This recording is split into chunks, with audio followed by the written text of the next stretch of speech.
So for me, the mirror was a way to open up visual space, and where's the viewer in relation to what's happening in the image is about that triangulation of viewer, subject, and artist. All three of those people are important in the making of a photograph.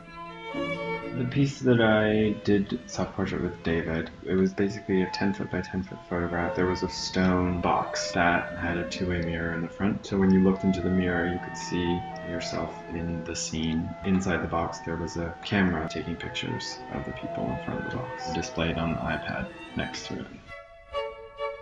I took a lot of visual cues from 19th century French portraiture. The camera's invented in France in 1827, and that was sort of around the time that I think people started to think about figuration really differently. So for me, just in terms of utilizing a historical reference to interact with older gay people and learn what their lives were like. Photography really exists in terms of time, and so the way that you kind of express that is through the way the sun sort of passes.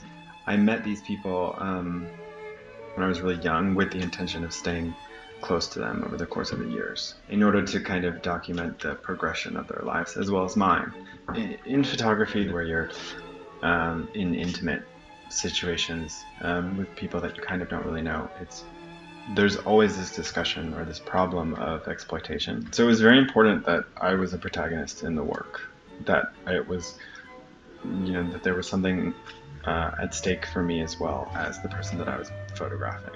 As well, I think that the work was really about the relationship between the two of us. I've decided to call the overall project Complicit, which basically the idea is that no matter what, when you enter into a space as a photographer, you are complicit in the action that happens there. I remember reading about the Oedipus complex and about dreams and about all these things, and I always thought it was kind of a silly idea, which is that you have feelings, sexual emotional feelings for your parents, which I think is just sort of also something that may or may not be real. And so I wanted to think about that in a way that was visual.